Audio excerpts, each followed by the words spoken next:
Hello student, welcome to my channel study with able Gaurav. आज मैं बताऊंगा यूरिन एग्जामिनेशन सीरीज़ में एपिसोड 3 में आपको बताऊंगा केमिकल एग्जामिनेशन ऑफ यूरिन, यानी कि जो एग्जामिनेशन है उसका केमिकली कैसे टेस्ट कर सकते हैं, केमिकल जो यूरिन है उसका केमिकली एग्जामिनेशन कैसे कर सकते हैं। ठीक है, तो चलिए बिना देर किए शुरू करते हैं केमिकल एग्जामिनेशन ऑफ यूरिन। जैसे कि ये आप स्लाइड देख रहे हैं, देखिए केमिकल एग्जामिनेशन में आपको क्या क्या पढ़ना है।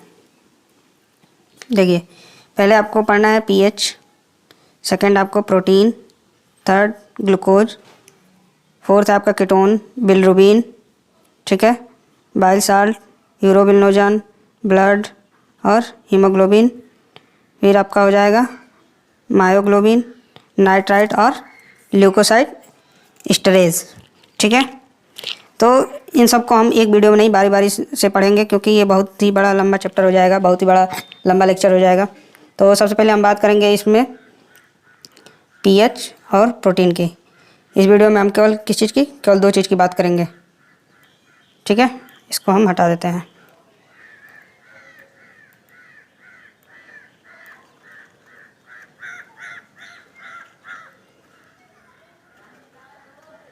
हम केवल बात करेंगे किस चीज़ की, केवल दो चीज़ की,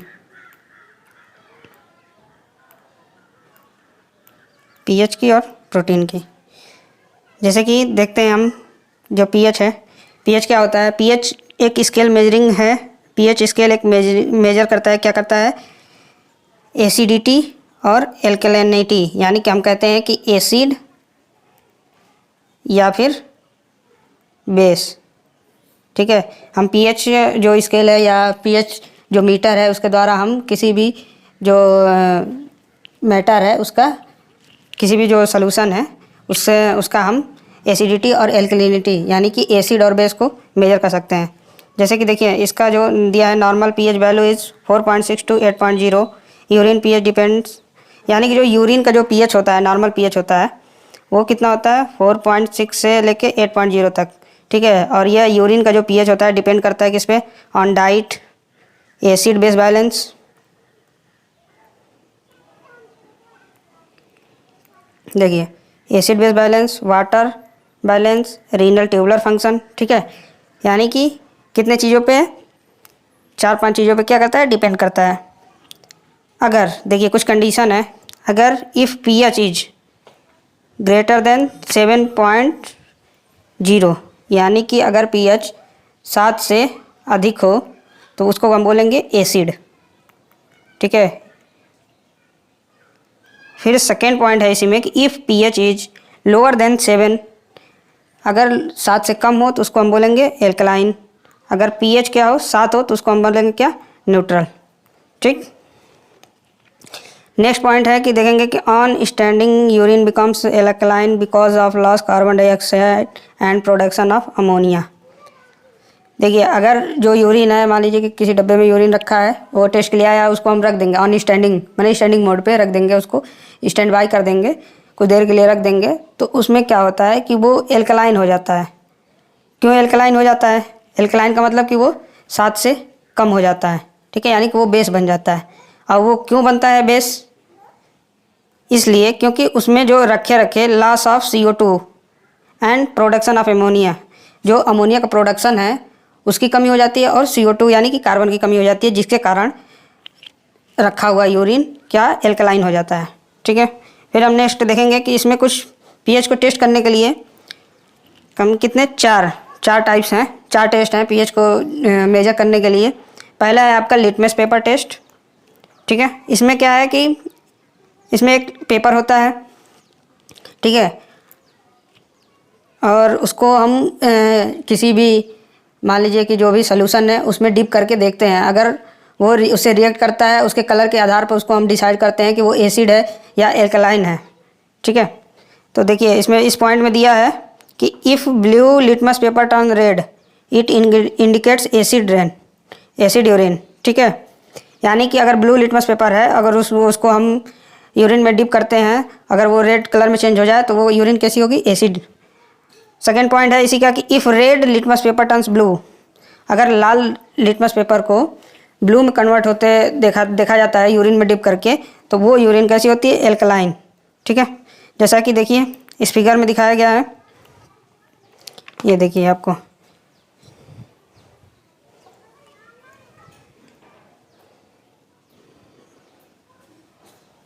ये देखिए ये है लिटमस टेस्ट, ठीक है। ये देख रहे हैं इसमें blue litmus paper, blue litmus paper को यहाँ एसिड में सोल्यूशन में डुबोया गया है। तो देखिए क्या है, blue litmus paper turns red, यानी कि ब्लू कैसा हो जा रहा है, रेड हो जा रहा है, ठीक है। तो इसको हम क्या बोलेंगे कि ये जो सोल्यूशन है वो कैसा है, एसिडिक है, क्योंकि वो ब्लू पेपर को रेड में कन्वर्ट कर दे रहा है। फिर वैसे ही हम देखेंगे नेक्स्ट, इसमें देखिए इसमें ये रेड लिटमस पेपर है, ठीक है, लेकिन ये किस में कन्वर्ट कर दे रहा है, ब्लू में। तो जो सोल्यूशन रेड लिटमस पेपर को ब्लू में कन्वर्ट कर दे, देखिए नीचे लिखा भी है red litmus paper turns blue. और हमने इससे पहले वाले स्लाइड में बताया भी है कि जो पेपर जो सोल्यूशन रेड लिटमस पेपर को टर्न्स कर दे ब्लू में, यानी कि ब्लू में बदल दे, तो उसको हम क्या बोलेंगे, कौन सा सोल्यूशन, बेसिक सोल्यूशन, यानी कि एल्केलाइन, ठीक है। अब हम आगे नेक्स्ट बात करेंगे सेकेंड टेस्ट के बारे में। सेकेंड टेस्ट क्या है, पीएच इंडिकेटर पेपर। जैसा कि आप फिगर में देख ही रहे हैं, ये है पीएच इंडिकेटर पेपर। इसको हम यूनिवर्सल पेपर भी बोलते हैं, यूनिवर्सल पीएच पेपर भी बोलते हैं, ठीक है। क्यों यूनिवर्सल बोलते हैं, क्योंकि इसी से हम क्या एसिडिक भी चेक करेंगे और एल्कलाइन भी, यानी कि एसिडिक भी और बेस भी, दोनों एक ही पेपर से चेक करते हैं, इसीलिए हम इसको यूनिवर्सल पेपर भी बोलते हैं।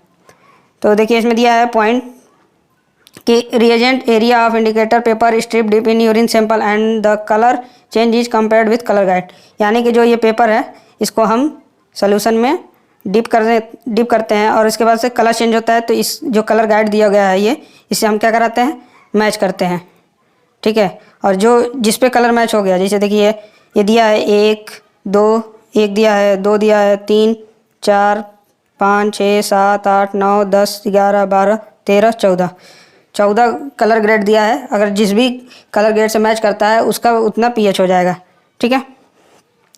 इसमें देखिए नेक्स्ट पॉइंट क्या दिया है, नेक्स्ट पॉइंट दिया आपका कि reagent area impregnated with bromothymol blue and methyl red. यानी कि जो ये रिएजेंट एरिया है, रिएजेंट पेपर एरिया होता है, जैसे ये जो पेपर है इसको पहले क्लीन करते हैं आपको।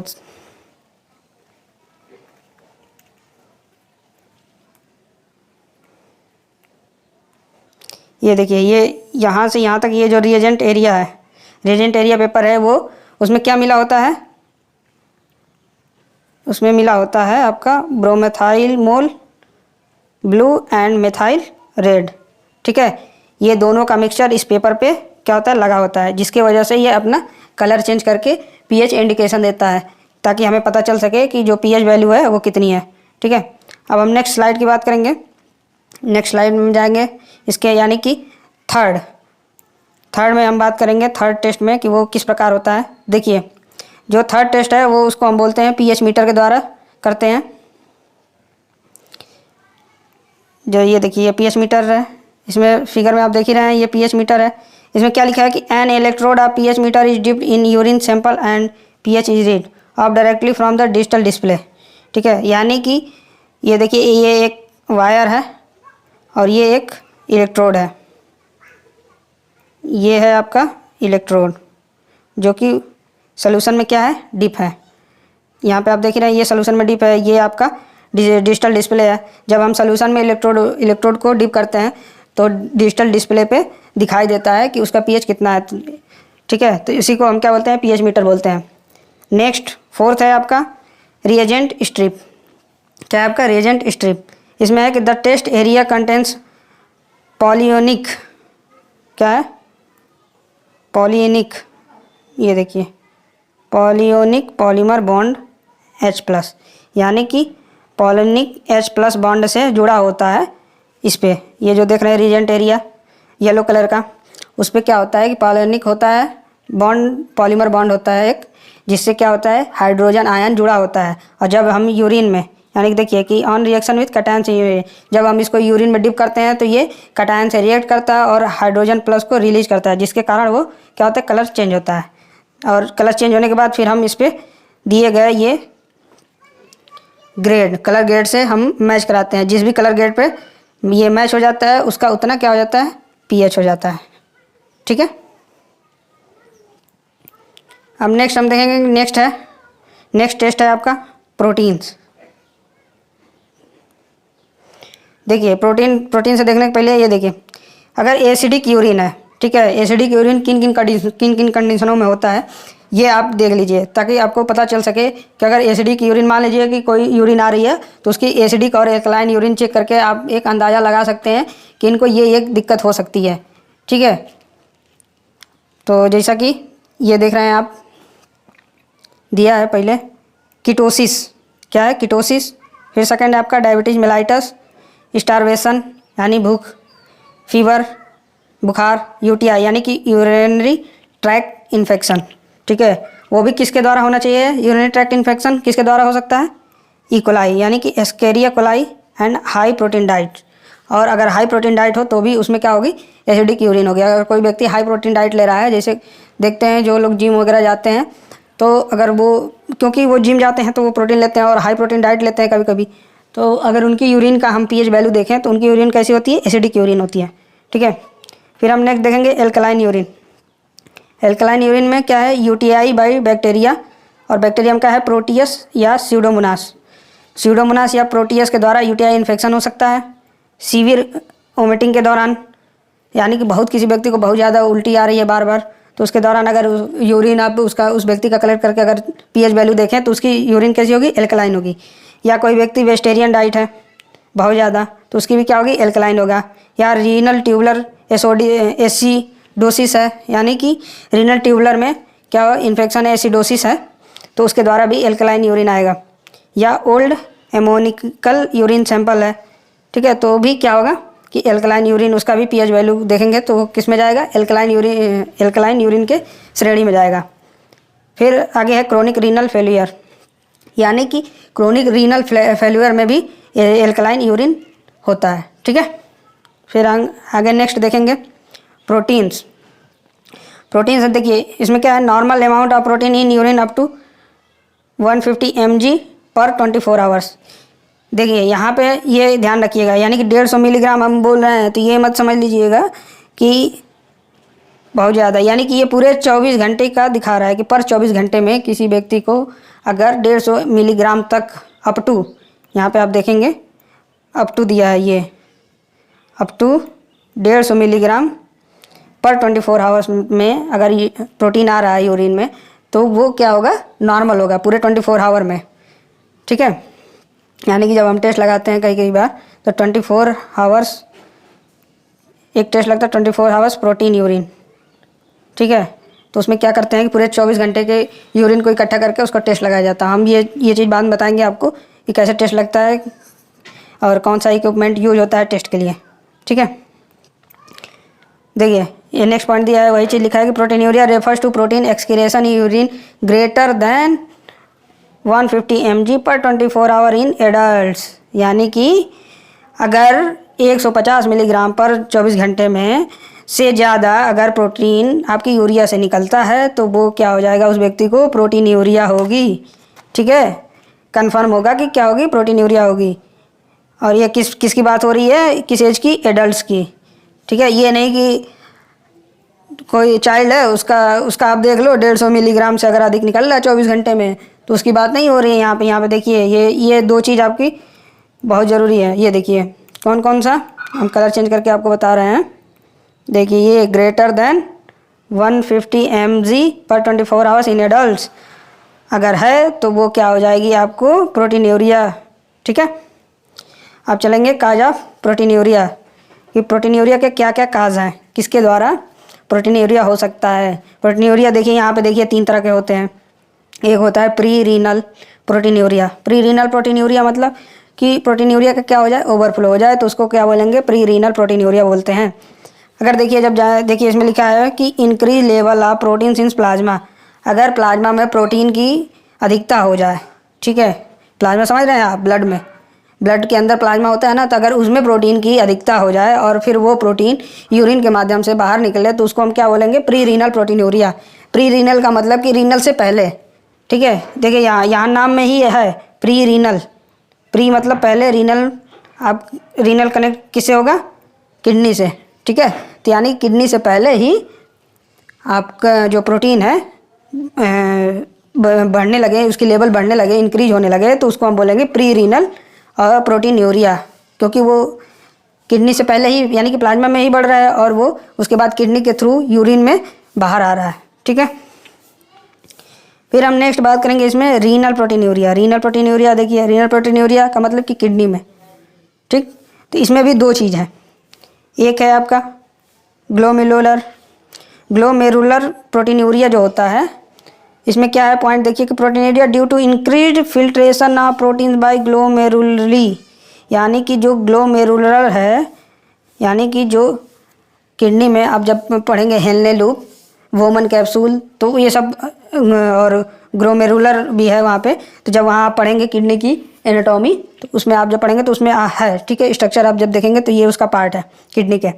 तो जब प्रोटीन का जो फिल्ट्रेशन है वो ग्लोमेरुलर जो है, अगर उसमें फिल्ट्रेशन उसका ज़्यादा होने लगे प्रोटीन का, ग्लोमेरुलर का, ठीक है, ग्लोमेरुलर द्वारा प्रोटीन का फिल्ट्रेशन अगर ज़्यादा होने लगे तो उसको हम क्या बोलेंगे, ग्लोमेरुलर प्रोटीनयूरिया, ठीक है। फिर नेक्स्ट है आपका ट्यूबुलर प्रोटीनयूरिया।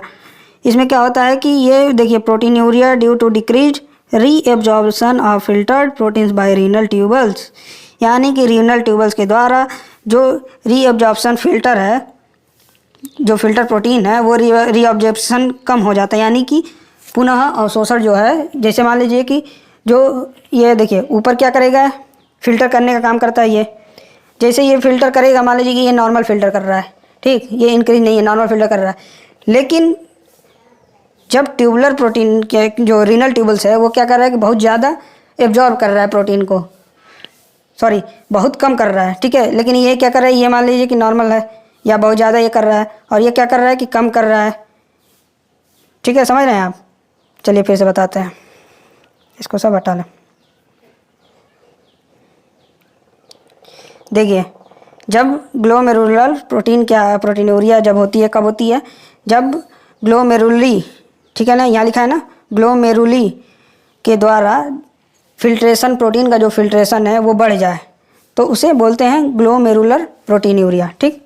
लेकिन ट्यूबुलर प्रोटीनयूरिया में क्या होता है, जब रीनल ट्यूबुल के द्वारा फिल्टर हुए प्रोटीन की रीअब्जॉर्प्शन की क्षमता कम हो जाए, डिक्रीज हो जाए, तो उसको हम क्या बोलते हैं कि ट्यूबुलर प्रोटीनयूरिया, ठीक है। आई थिंक अब समझ में आ गया होगा, ठीक है। अब नेक्स्ट जो है वो थर्ड क्या है, पोस्ट रीनल प्रोटीनयूरिया।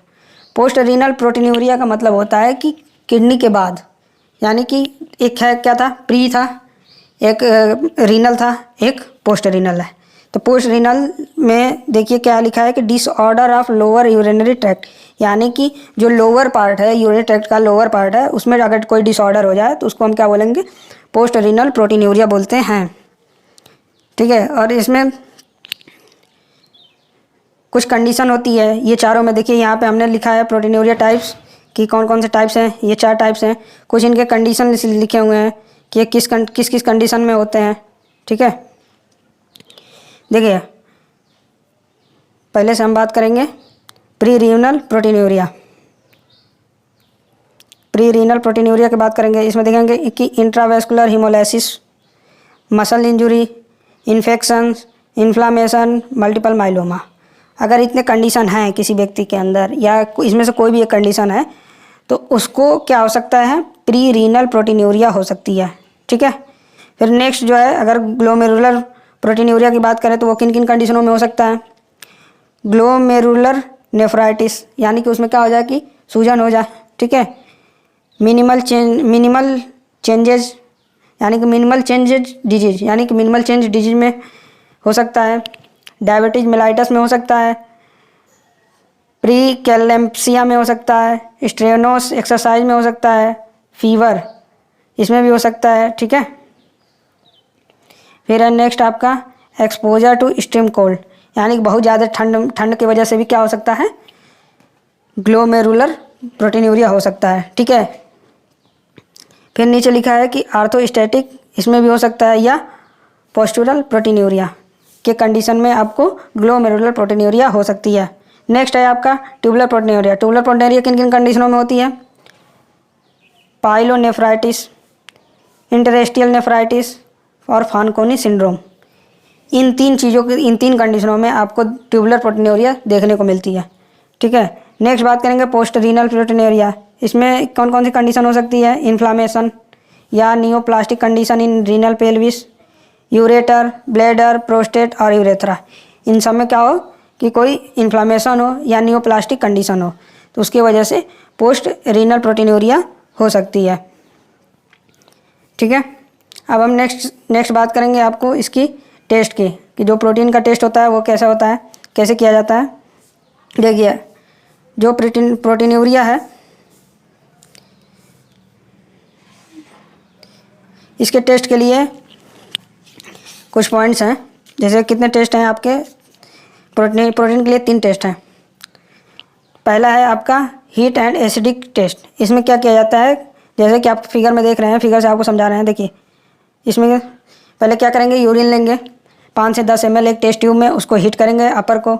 और अपर पोजीशन क्यों हीट करते हैं, क्यों नहीं लोअर पोजीशन हीट करते हैं? लोअर पोजीशन इसलिए नहीं हीट करते हैं क्योंकि लोअर पोजीशन को आप एज अ कंट्रोल यूज करते हैं, इसके वजह से लोअर पोजीशन आपको हीट नहीं किया जाता है। इसलिए जब भी यूरिन लेके प्रोटीन टेस्ट करना हो तो उसके अपर पार्ट को, टेस्ट ट्यूब के अपर पार्ट को ही हम हीट करते हैं। ठीक, हीट करने के बाद चेक करेंगे उसको कि उसमें यूरिन ठीक है, क्लाउडनेस तो नहीं आ रही है। ठीक है, और उसके बाद से उसका एसिटिक एसिड, उसमें एसिटिक एसिड ऐड करेंगे। ठीक है, क्योंकि इस देखिए टेस्ट में ही आपको पता चल जाएगा कि कौन सा केमिकल यूज करना है। इसमें लिखा है heat and acetic acid test, तो इसमें क्या यूज करेंगे, एसिटिक एसिड, 1 से 2 drop acetic acid test use करेंगे। और फिर उसको क्या करेंगे, फिर अपर पार्ट को क्या करेंगे, reboil the upper portion, upper part को क्या करेंगे, फिर से हीट करेंगे। अगर उसमें क्लाउडनेस आ रहा है तो वो क्या हो जाएगा, उसमें क्या है, प्रोटीन क्या है, प्रेजेंट है।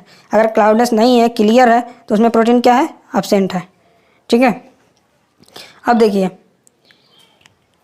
कभी कभी क्या होता है कि उसको कभी कभी मतलब कि जैसे हीट करते हैं तो उसमें एक हल्का सा क्लाउडनेस, जैसे ये देख रहे हैं ना फिगर में, अगर क्लाउडनेस आया है हीट करने पे तो उसको 1+ देते हैं। ठीक, जैसा कि ये देख रहे हैं। अगर क्लाउडनेस ना आए, कैसा है, अगर क्लाउडनेस नहीं आया तो फिर कैसा है, रिंग हो, एक अच्छी खासी रिंग दिखाई दे हो। ठीक है, तो उसको हम क्या देते हैं, 2+। अगर रिंग के साथ साथ, ठीक है, थोड़ी थोड़ी लरी उसमें लटकी हो, ठीक है, तो उसको हम क्या देते हैं, 3+। यानी कि वो 3+ ग्रेड प्रोटीन है उसमें, उस यूरिन में। जिस भी यूरिन को अगर हम टेस्ट करते हैं उसमें रिंग, वाइट कलर का रिंग हो और उसमें क्या हो, थोड़ी थोड़ी नीचे लरी लटकी हो ऐसे। ठीक है, तो उसको हम क्या बोलेंगे, 3+ इसमें यूरिन है, प्रोटीन है। अगर रिंग हो, लरी भी लटकी हो, ठीक है, और वो लरी क्या हो, टूट टूट के नीचे क्या हो, इकट्ठा हो रही हो, नीचे पेदी में जो टेस्ट ट्यूब की पेदी है उसमें अगर नीचे क्या हो, यहाँ इकट्ठा हो रही हो टूट टूट के ये, तो उसको क्या करेंगे, 4+ देंगे। ठीक है, ये तो आपको समझ में आ गया कि कब 1+ देंगे, कब 2+, कब 3+, कब 4+। ठीक है, और एकदम हल्का हो तो उसको हम क्या देते हैं, यानी कि क्लाउडनेस से भी हल्का हो, बहुत हल्का दिखाई दे तो उसको हम क्या देते हैं, ट्रेस देते हैं। ठीक, अब देखिए 1+ का मतलब कितना होता है, 30 मिलीग्राम पर डेसीलीटर, यानी कि पर डेसीलीटर में 30 मिलीग्राम यूरिन प्रेजेंट हो। ठीक है, अगर 2+ दिखाई दे तो उसका मतलब होता है कि 100 मिलीग्राम पर डेसीलीटर। अगर 3+ दिखाई दे तो उसका मतलब होता है 300 मिलीग्राम पर डेसीलीटर। अगर 4+ दिखाई दे तो यानी कि 2000 मिलीग्राम पर डेसीलीटर या उससे अधिक। ठीक है, यानी कि जब 2000 के बराबर हो या 2000 से अधिक हो तो उसको हम क्या देते हैं, 4+ प्रोटीन देते हैं। ठीक है, फिर नेक्स्ट टेस्ट है रिएजेंट स्ट्रिप टेस्ट। देखिए इसमें ये भी क्या है, जैसे हमने पीएच में देखा था वैसे इसमें भी है, देख रहे हैं। इसको क्या करेंगे, यूरिन में डिप करेंगे, जब ये कलर चेंज कर लेगा तो उसको कलर जो ग्रेड है उससे मैच कराएंगे, जिस भी कलर से मैच हो जाएगा उसकी उतनी क्या हो जाएगी, प्रोटीन हो जाएगी। ठीक, अब नेक्स्ट स्लाइड में देखेंगे। नेक्स्ट स्लाइड में है आपका, उस टेस्ट का नाम है सल्फोसैलिक एसिड टेस्ट। सल्फोसैलिक एसिड टेस्ट में हम क्या करेंगे, देखिए यूरिन लेंगे। ठीक है, यूरिन लेने के बाद उसमें सल्फोसैलिक एसिड टेस्ट, जो सल्फोसैलिक एसिड है उसमें 2 से 3 बूंद यूरिन डाल के स्टैंड कर देंगे थोड़ी देर के लिए।